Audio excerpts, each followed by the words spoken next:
بسم اللہ الرحمن الرحیم۔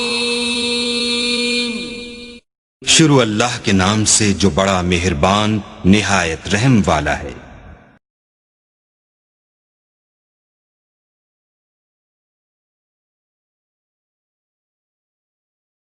اعوذ باللہ من الشیطان اللعین الرجیم۔ بسم اللہ الرحمن الرحیم۔ لا حول ولا قوة الا باللہ العلی العظیم۔ الصلاة والسلام علی اشرف الانبیاء والمرسلین سیدنا مکی المدنی القرشی ابی القاسم محمد اللہم صلی اللہ محمد وآل محمد وآل بیتہ الطیبین الطاہرین المعصومین وَلَعْنَةُ اللَّهِ عَلَىٰ أَعْدَائِهِمْ أَجْمَعِينَ مِنْ يَوْمِنَا هَٰذَا إِلَىٰ يَوْمِ الدِّينِ وَهُوَ أَصْدَقُ الصَّادِقِينَ۔ قال الله سبحانه تعالى وتبارك في كتاب قرآن مجيد۔ بسم الله الرحمن الرحيم۔ قل لا أسألكم عليه أجرا إلا المودة في القربى ومن يقترف حسنة نزد له فيها حسنا إن الله غفور شكور۔ ناظرین، سورہ شورى کی آیت نمبر 23 کی آپ حضرات کی خدمت عالیہ میں تلاوت کا شرف حاصل کیا۔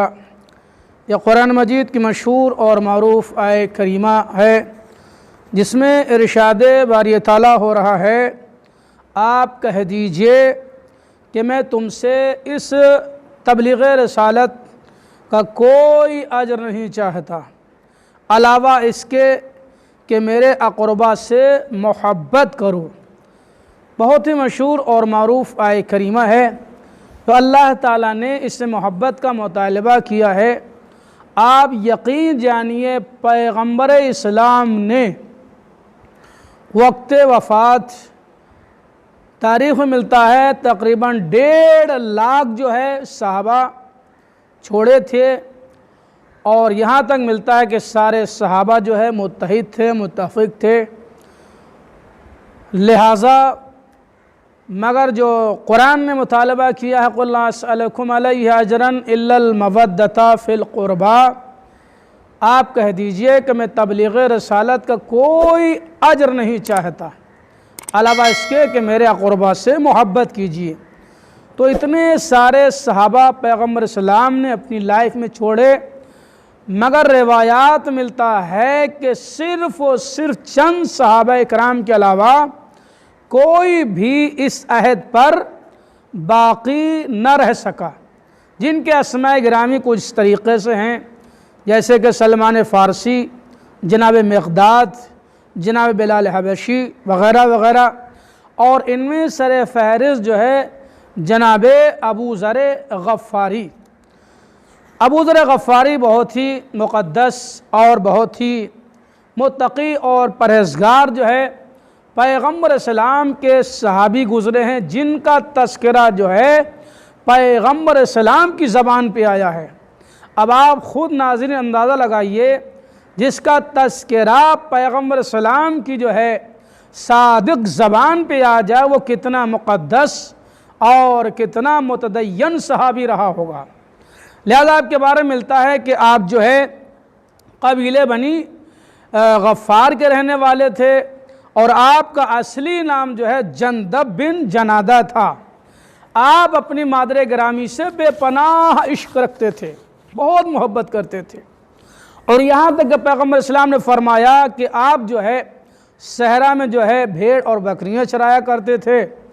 روایات ملتا ہے کہ ایک مرتبہ آپ بھیڑ اور بکری چرا رہے تھے کہ اسی اسنا میں ایک بھیڑیے نے آپ کے جو ہے گلے پہ حملہ کیا، آپ نے ڈنڈے کو اٹھایا اور اٹھانے کے بعد جو ہے اس بھیڑیے کو بھگا دیا، مگر وہ دوبارہ آیا، دوبارہ اپنے ڈنڈے سے اس کو بھگا دیا۔ الغرض کئی مرتبہ جب ایسا ہوا تو ایک مرتبہ یعنی ابو ذر غفاری نے کہا کہ تجھے حیا نہیں آتی، تو کتنا بے غیرت ہے کہ میں تجھے بھگا رہا ہوں اور تو بار بار جو ہے ہمارے بھیڑ اور بکریوں پر حملہ کر رہا ہے۔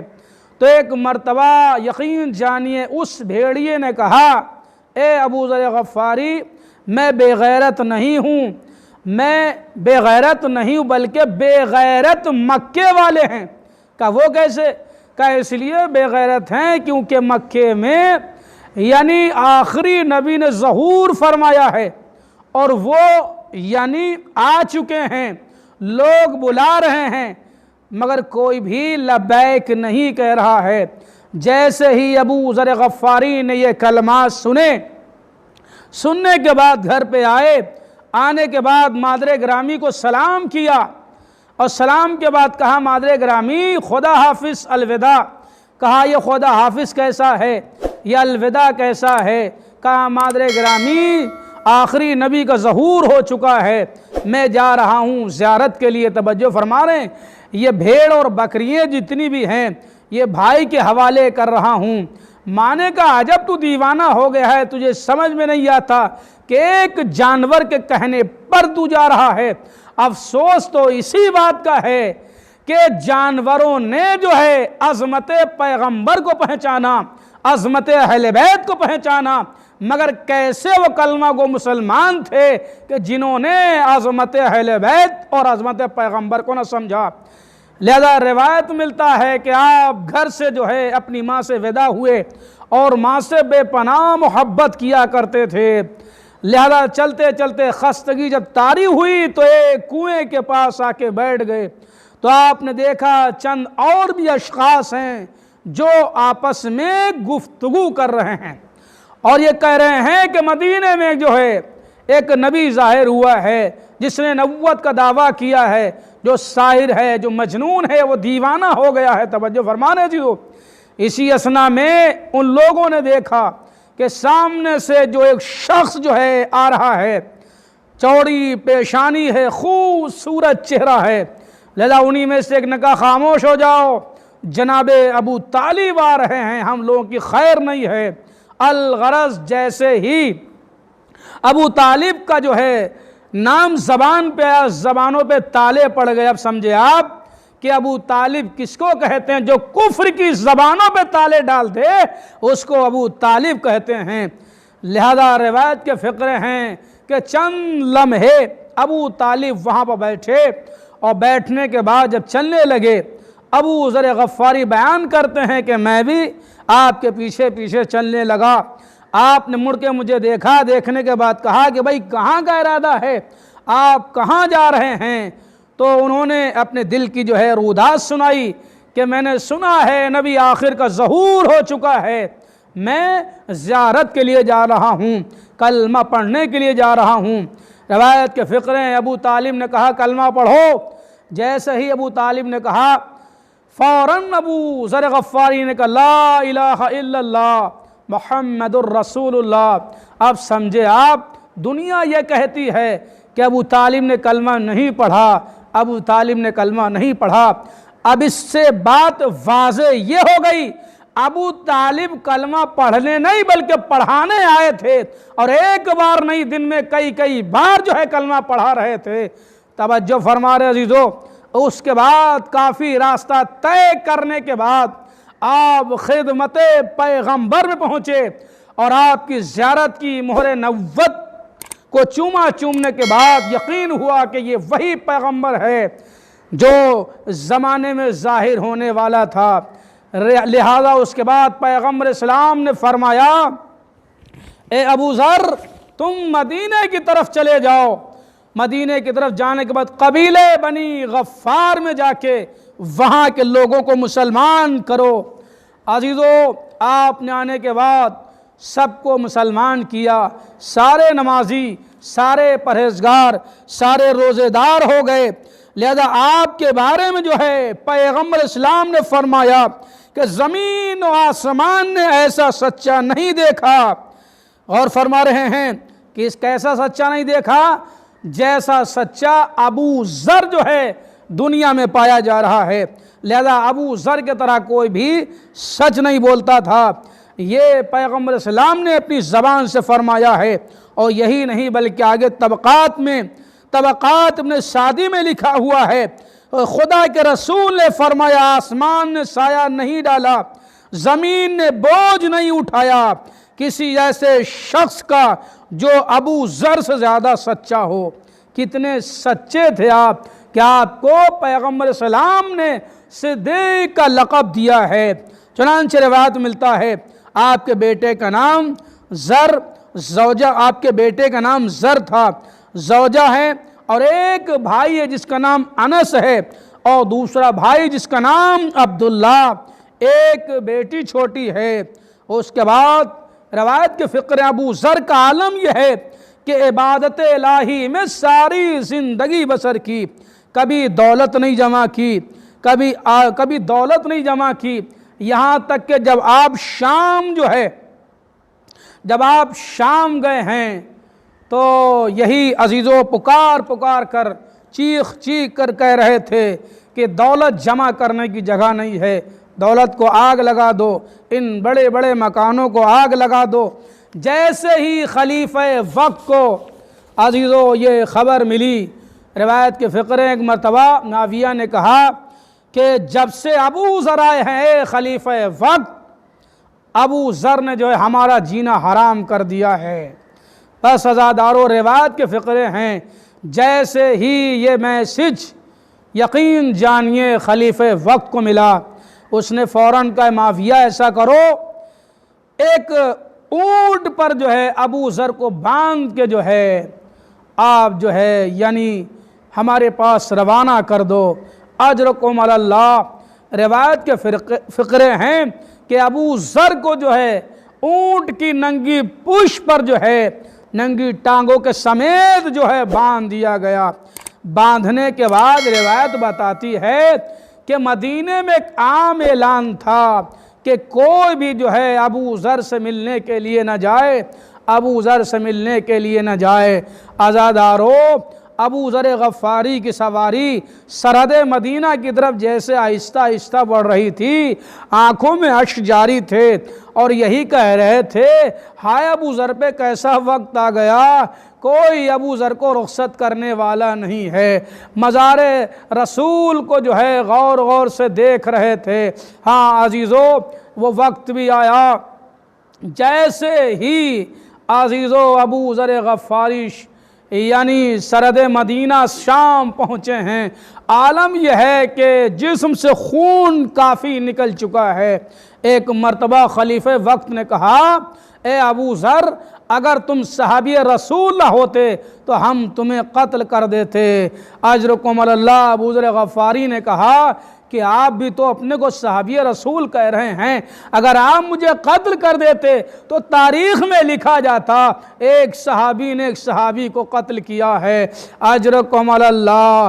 روایت کے فقرے ہیں ابو ذر کا ساتھ کوئی دینے نہ آیا سوائے علی و حسن و حسین اور چند صحابہ۔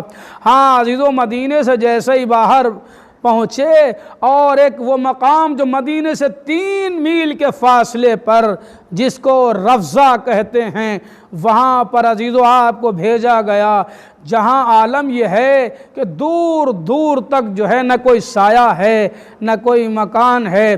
ابو ذر غفاری نے ایک جھوپڑا بنایا اور سپاہی چاروں طرف سے گھیرے ہوئے ہیں کہ ابو ذر ہم تمہیں جانے نہ دیں گے۔ عالم یہ ہے رات کی اوس ہے تو دن کی دھوپ میں گزارا ہو رہا ہے، کھانے کے لیے کچھ بھی نہیں ہے۔